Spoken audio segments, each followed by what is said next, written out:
ഇന്ന് സമൂഹം മൊത്തം പാനിക് ആയിക്കൊണ്ടിരിക്കുന്നത് ഒരേ ഒരു അസുഖത്തെക്കുറിച്ച് ആലോചിച്ചിട്ടാണ്. അമീബിക് മസ്തിഷ്ക ജ്വരം. ചെറിയ കുട്ടികൾ മുതൽ വലിയ ആൾക്കാർ വരെ ഇപ്പോൾ ന്യൂസ് പേപ്പറിലായാലും അല്ലെങ്കിൽ TV തുറന്നു കഴിഞ്ഞാൽ ഇടയ്ക്കിടയ്ക്ക് ഇപ്പോൾ ഇതിൻ്റെ മരണം കാണുന്നുണ്ട്. ഇങ്ങനെ അമീബിക് മസ്തിഷ്ക ജ്വരം വന്നു എന്നുള്ളതല്ല, ഇത് കാരണം മരിച്ചു എന്നുള്ളത്. കേരളത്തിൽ നമ്മൾ കൂടുതലായിട്ട് കേസുകൾ കാണുന്നുണ്ട്. അപ്പോൾ ഇന്നത്തെ വീഡിയോയിൽ നമ്മൾ പറയാൻ പോകുന്നത് ഇതെന്തുകൊണ്ട് വരുന്നു, ഇതെന്താണ് നമുക്ക് മാത്രം പിടിപെടാനുള്ള ഒരു കാരണം, ഇതിൻ്റെ ലക്ഷണങ്ങൾ എന്തൊക്കെയാണ്, നമുക്ക് പെട്ടെന്ന് എങ്ങനെ തിരിച്ചറിയാമെന്നുള്ളത്. ഞാൻ doctor Gopika, doctor Basil Soumya hospital, Pandikkad, Malappuram ജില്ല.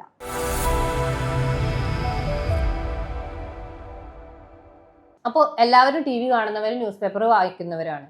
അപ്പോൾ മരണം മാത്രമാണ് അതുകൊണ്ട് കണ്ടുകൊണ്ടിരിക്കുന്നത്. അമീബിക് മസ്തിഷ്ക ജ്വരം വരുന്നു, അത് കാരണം മരിക്കുന്നു. ഈ അമീബിക് മസ്തിഷ്ക ജ്വരം നമുക്ക് വരാൻ കാരണമാവുന്നത് നെഗ്ലേറിയ ഫൗളേറി എന്ന് പറഞ്ഞ അമീബ കാരണമാണ്. ഇത് നമ്മുടെ ശരീരത്തിൽ എത്തിക്കഴിഞ്ഞാൽ, ഇതെന്ന് പറഞ്ഞു കഴിഞ്ഞാൽ നമ്മുടെ ബ്രെയിന് കാർന്ന് തിന്നുന്ന ഒരു അമീബയാണ്. എത്തിക്കഴിഞ്ഞാൽ അത് നമ്മുടെ ബ്രെയിനിൽ എത്തുന്നു, അവിടെ ഇൻഫെക്ഷൻ ഉണ്ടാക്കുകയാണ് ചെയ്യുന്നത്. ഇത് കാരണം നമുക്കൊരു മരണത്തിലേക്ക് ലീഡ് ചെയ്യാണ്. ശരിക്കും ഇതിൻ്റെ ലക്ഷണങ്ങൾ സ്റ്റാർട്ട് ചെയ്ത് കഴിഞ്ഞാൽ 5ാമത്തെ ദിവസത്തിനുള്ളിൽ, ഒരു 5 ദിവസമാണ് മാക്സിമം പറയുന്നത്, അതിൻ്റെ ഉള്ളിൽ മരണപ്പെടും എന്നുള്ളതാണ് നമ്മൾ പഠനം പറയുന്നത്. അപ്പോൾ ഈ ഒരു അമീബ എങ്ങനെയാണ് നമ്മുടെ ബോഡിയിൽ എത്തുന്നത് നോക്കാം. അപ്പോൾ സാധാരണയായിട്ട് വെള്ളക്കെട്ടുകളിൽ കളിക്കുന്നവരായിരിക്കും പൊതുവേ എല്ലാ കുട്ടികളും. ഇത് പൊതുവേ യങ് ഹെൽത്തി ഇൻഡിവിജ്വല്, ഒരു ചെറുപ്പക്കാരായവരിലാണ് കൂടുതലായിട്ട് ഇത് പിടിപെടാനുള്ള ഒരു ചാൻസ് കൂടുതൽ.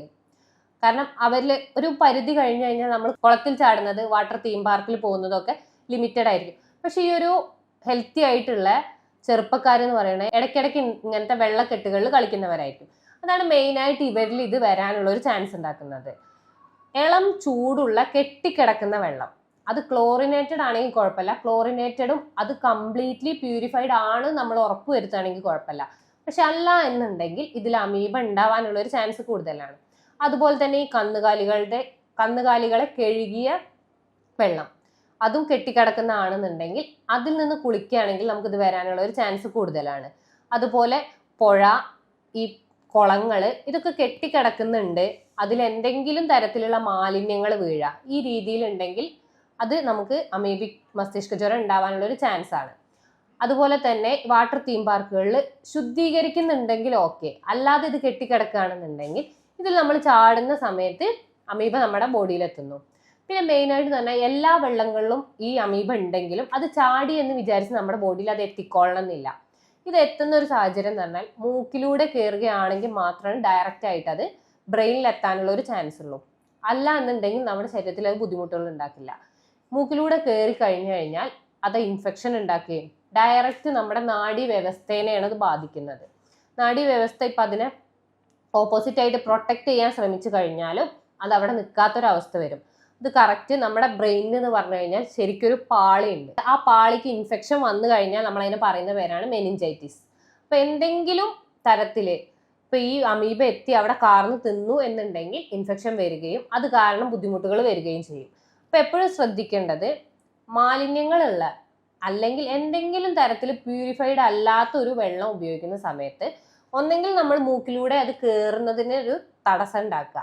ഇപ്പോൾ ചിലർ പറയുന്നുണ്ട് നാസൽ ക്ലിപ്പ് യൂസ് ചെയ്യാന്നുള്ളത്, അതൊക്കെ എത്രത്തോളം നമുക്ക് പോസിബിൾ ആണെന്ന് അറിയില്ല. അപ്പോൾ മാക്സിമം മൂക്കിലൂടെ കയറുന്ന ഒരു സാഹചര്യം, കംപ്ലീറ്റ് ആയിട്ട് മുങ്ങുന്ന സാഹചര്യമൊക്കെ ഒന്ന് ഒഴിവാക്കുകയാണെന്നുണ്ടെങ്കിൽ നമുക്ക് മാക്സിമം അത് തടയാം.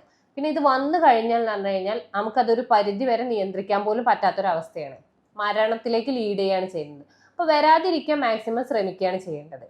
പിന്നെ ഇതിൽ കാണുന്ന ലക്ഷണങ്ങൾ എന്ന് പറഞ്ഞു കഴിഞ്ഞാൽ മെയിനായിട്ട് പനിയാണ്. പനി എന്ന് പറഞ്ഞാൽ സിവിയർ കണ്ടിന്യൂസ് ആയിട്ടുള്ള ഫീവർ ആയിരിക്കും.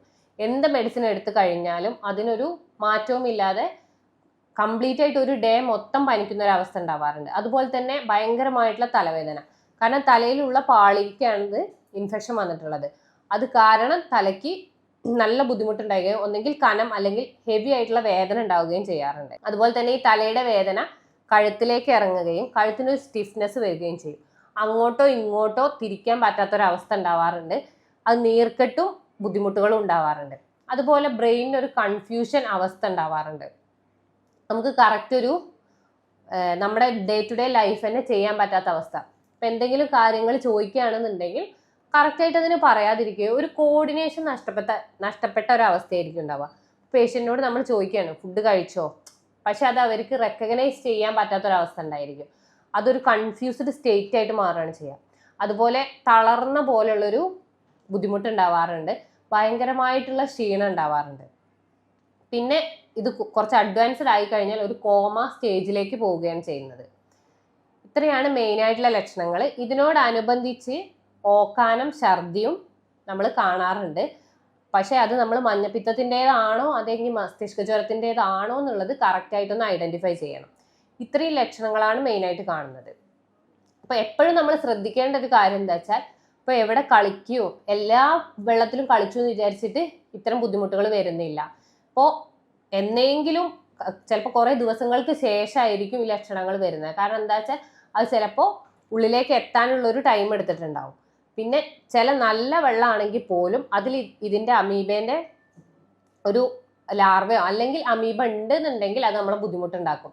ഇപ്പൊ വീട്ടിൽ കെട്ടിക്കിടക്കുന്ന വെള്ളമാണെങ്കിൽ പോലും ശ്രദ്ധിക്കുക, അതിൽ നിന്ന് നമ്മുടെ ബോഡിയിലേക്ക് ഇത് എത്തിക്കഴിഞ്ഞാൽ അത് ഏത് സ്ഥലത്താണോ അതിൽ ഇൻഫെക്ഷൻ എത്തുന്നത്. ഈ അമീബ എന്ന് പറയുന്നത് ശരിക്കും ബ്രെയിനിൽ മാത്രം ബുദ്ധിമുട്ടുണ്ടാക്കുന്ന ഒരു സാധനമല്ല. ചിലപ്പോൾ അത് ലിവറിലാണ്, കരളിലാണ് എത്തിയതെന്നുണ്ടെങ്കിൽ അവിടെ ഒരു ആപ്സസ് ഫോം ചെയ്യാനുള്ള ഒരു ചാൻസ് ഉണ്ട്. മീൻസ് ഒരു ഏരിയ മൊത്തം റൗണ്ടായിട്ട് ഒരു ആപ്സസ് ഫോം ചെയ്യും. അപ്പോൾ അത് ഏത് ഭാഗത്താണോ എത്തുന്നത് അതിനനുസരിച്ച് മാറ്റങ്ങൾ ഉണ്ടാവും. അതുപോലെ തന്നെ ഈ മസ്തിഷ്ക ജ്വരം നമ്മൾ രണ്ടായിട്ട് പറയും. പ്രൈമറി ഉണ്ട്, ഗ്രാനുലോമാറ്റസും ഉണ്ട്. പ്രൈമറിയാണ് നോർമലി ഇപ്പം ഞാൻ പറഞ്ഞ മസ്തിഷ്ക ജ്വരം. കാരണം വെള്ളത്തിൽ നിന്ന് ലേക്ക് അല്ലെങ്കിൽ കുളം ഇതിൽ നിന്നൊക്കെ നമ്മുടെ ബോഡിയിലേക്ക് അമീബ എത്തുന്നത് വഴി ഉണ്ടാവുന്നത്. പക്ഷെ ഗ്രാനുലോമാറ്റസ് എന്ന് പറയുന്നത് ഒന്നെങ്കിൽ HIV ബാധിച്ചവർ അല്ലെങ്കിൽ ഇമ്മ്യൂണോ ഡിപ്രസീവ് ആയ മീൻസ് പ്രതിരോധശേഷി കുറവുള്ള ആളുകളിൽ പെട്ടെന്ന് എന്തെങ്കിലും സാഹചര്യത്തിൽ നമ്മുടെ ബോഡിയിലേക്ക് അമീബ എത്തിക്കഴിഞ്ഞിട്ട് അത് കാരണം ബുദ്ധിമുട്ടുകൾ എന്തെങ്കിലും വരികയാണെന്നുണ്ടെങ്കിൽ അതാണ് ഗ്രാനുലോമാറ്റസ്. അതിന്റെ ലക്ഷണങ്ങളിൽ വ്യത്യസ്തത ഉണ്ടാവാറുണ്ട്, ക്ഷീണം ഉണ്ടാവാറുണ്ട്. പക്ഷെ പനിയൊന്നും കൂടുതൽ കാലങ്ങളിൽ നിലനിൽക്കുന്ന ഒരു പനി ഗ്രാനുലോമാറ്റസിന് ഉണ്ടാവാറില്ല. അപ്പോൾ ഇത്രയും ബുദ്ധിമുട്ടുകളാണ് ഈ അമീബിക് മസ്തിഷ്ക ജ്വരം വന്നു കഴിഞ്ഞാൽ നമുക്ക് ഉണ്ടാവാം. അപ്പൊ എപ്പോഴും ശ്രദ്ധിക്കേണ്ട ഒരു കാര്യം എന്താ വെച്ചാൽ ഇത് വരാതിരിക്കാൻ മാക്സിമം ശ്രദ്ധിക്കുക. വന്നു കഴിഞ്ഞിട്ട് നമുക്കൊന്നും ചെയ്യാൻ പറ്റാത്തൊരവസ്ഥയാണ്. അപ്പോൾ മാക്സിമം പോണ്ട് അങ്ങനത്തെ സാഹചര്യങ്ങൾ മാക്സിമം ഒഴിവാക്കുക. അല്ല നിങ്ങൾക്ക് ഉറപ്പാണ് അത് ക്ലോറിനേറ്റഡ് ആണ് അല്ലെങ്കിൽ അത്രയും പ്യൂരിഫൈഡ് വെള്ളമാണ് എന്നുണ്ടെങ്കിൽ അതിൽ കളിച്ചു എന്ന് വിചാരിച്ച പ്രശ്നങ്ങളൊന്നുമില്ല. പിന്നെ ലക്ഷണങ്ങൾ കണ്ടു തുടങ്ങിയാൽ ഉടനടി തന്നെ നമ്മൾ ഒരു ചികിത്സാ സഹായം തേടുക. കാരണം എന്താ വെച്ചാൽ സ്റ്റാർട്ടിങ്ങിൽ ചിലപ്പോൾ ചെറിയ പനിയാണെന്നുണ്ടെങ്കിൽ നമുക്ക് അമീബയ്ക്കെതിരെ പോരാടാൻ പറ്റിയെന്നുണ്ടെങ്കിൽ അതൊരു ജീവൻ നമുക്ക് ഉണർവേകാൻ കഴിയും. പക്ഷെ അല്ല, പനി ഒരു സാധാ പനിയാണെന്ന് വിചാരിച്ചിട്ട് നമ്മൾ പിന്നെ തലവേദനയും കഴുത്ത് അനക്കാൻ പറ്റാത്തൊരവസ്ഥയിൽ സിവിയർ ആയിട്ടാണ് ഇത് നോക്കുന്നതെന്നുണ്ടെങ്കിൽ പിന്നെ നമുക്കൊന്നും ചെയ്യാൻ പറ്റാത്ത അവസ്ഥയിൽ. അപ്പം അതൊന്ന് കറക്റ്റായിട്ട് ശ്രദ്ധിക്കുക. ഇനി ഇതുമായി ബന്ധപ്പെട്ട് നിങ്ങൾക്ക് എന്തെങ്കിലും ബുദ്ധിമുട്ടുണ്ടെങ്കിൽ നിങ്ങൾക്ക് എന്നെ കോൺടാക്ട് ചെയ്യാവുന്നതാണ്. ഞാൻ doctor Gopika, doctor Basil Soumya hospital, Pandikkad, Malappuram ജില്ല.